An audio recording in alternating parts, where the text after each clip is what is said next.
Hey foodies, welcome to Cooking Shooking. In this video, we are going to make a recipe of masala dosa. You can see it looks very delicious. It's crispy yet fluffy. We are not going to make a crunchy cardboard like dosa. It's going to be super tasty and easy to make once you see this video. I'm going to share lots of tips and tricks with you guys today. So let's begin.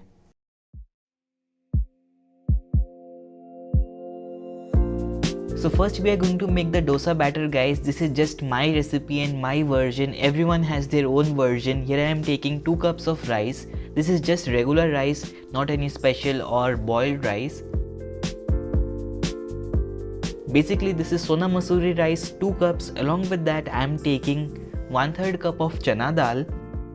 Along with the chana dal I am also adding half a cup of urad dal. If you don't have urad dal, you can also use half a cup of urad.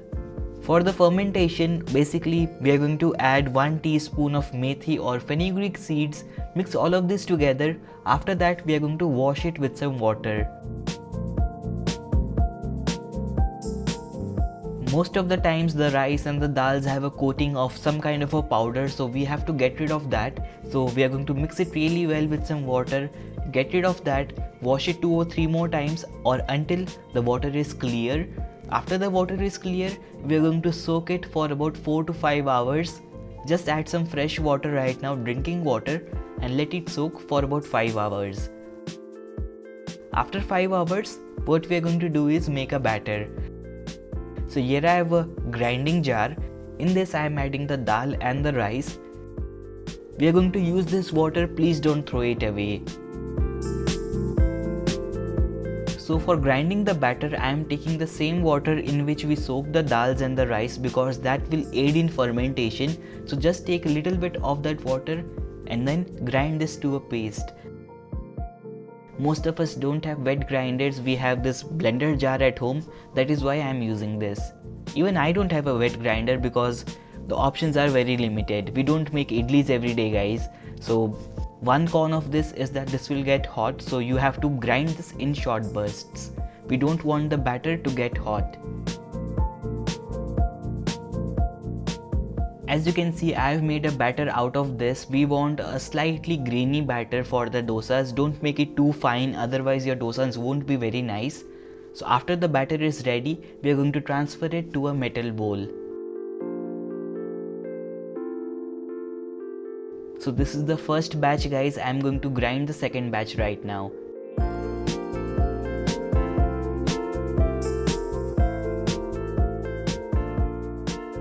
You can see I have kept a balance between slightly smooth and slightly grainy batter. Our dosa batter is almost ready. I am going to just mix it really well for about 2 minutes. Use your hands for this step. This will aid in fermentation. You can see the consistency as well. Looks great, isn't it?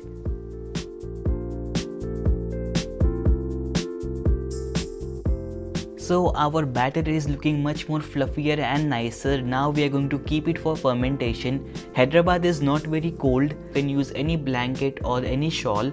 Just place that over top of this. Just place your bowl with the cover itself.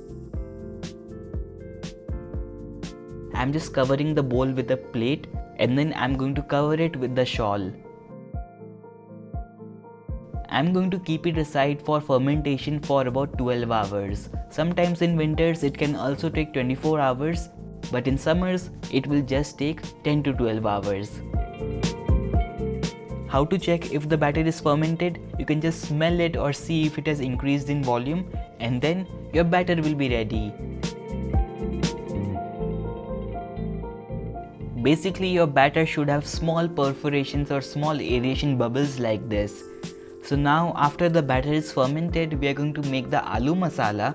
For that, here I have a kadhai. In this I am going to add 1 tablespoon of oil. For a much more authentic flavor, you can use coconut oil or even ghee. We are going to make a tempering for the aloo masala, which is the key step of the recipe. So make sure the oil is very hot. Once it is hot, we are going to take 1 teaspoon of mustard seeds and then we are going to add it. Mustard seeds should splutter. If they don't splutter, then you have to start again. Once they begin spluttering and dancing, we are going to add the curry leaves. Along with the curry leaves, I am also going to add some ginger.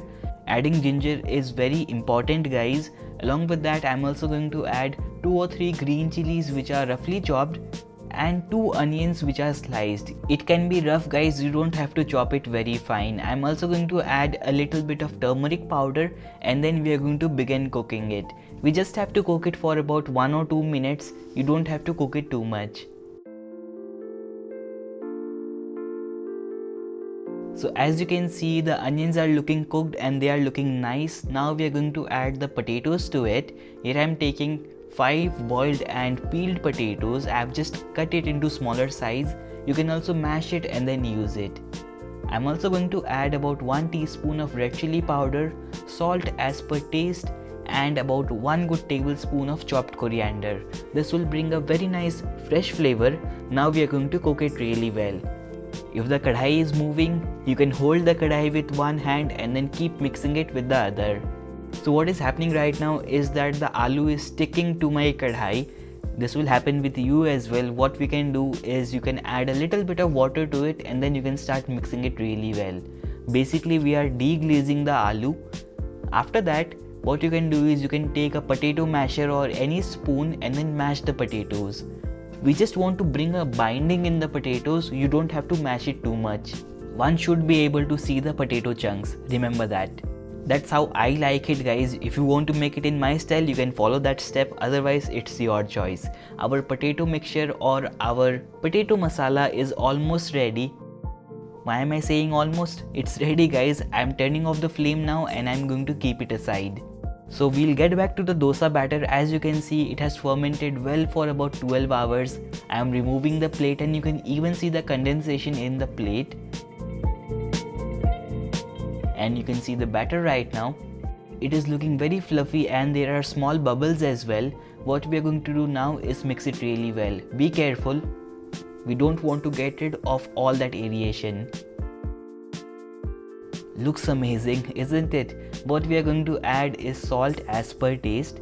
We didn't add salt before because sometimes, especially in winters, the salt can interfere with the fermentation process.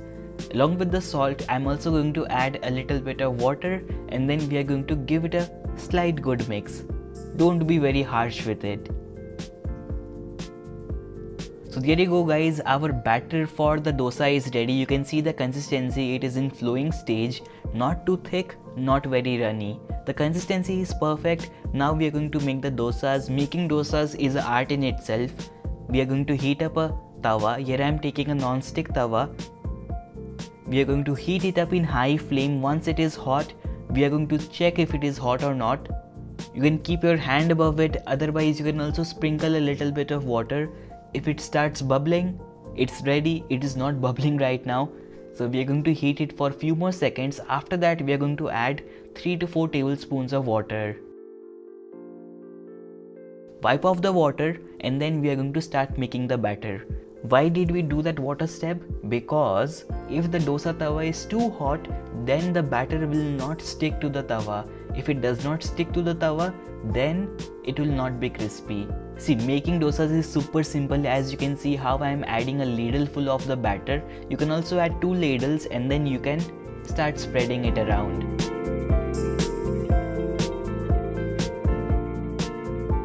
Just go in one circle and then you will have the perfect dosa look. So to begin with, we are going to keep the flame high so that we can get rid of all that extra moisture.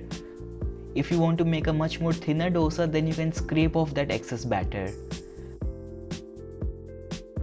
Once the batter dries out, then we are going to add about 1 to 2 teaspoons of oil and then we are going to lower the flame a little bit and then cook it until it is golden. If you cook it in high flame, then you will get a soft and crispy dosa. If you cook it in low flame, then you will get a crispy dosa.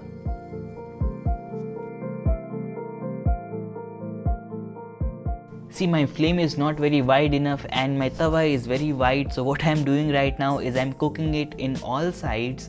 Once I see golden edges, that's when I will place the potato mixture. You can be as generous as you want to be right now and then you can fold the dosas or roll it as per your preference. By the way, if you want to see how to make Mysore masala dosa, then do let me know.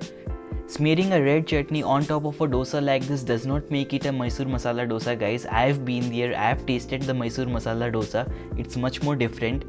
For now, you can see how it looks so amazing.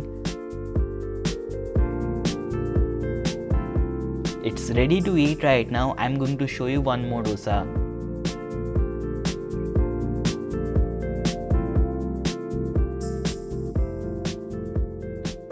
You can see I followed every step similarly and the dosa looks perfect, isn't it, from top. Once I fold it, you will see what's inside. See what happened right now? The dosa does not have a good color and it is not crispy as well. Why is it? Because the batter did not stick to the tawa. So you have to ensure that the dosa tawa is cold before you pour the batter into it. So right now I'm going to make a nicer dosa. Every dosa is nice, just that we want it to be crispy. So lots of water, wipe it off and then add the batter and then cook it.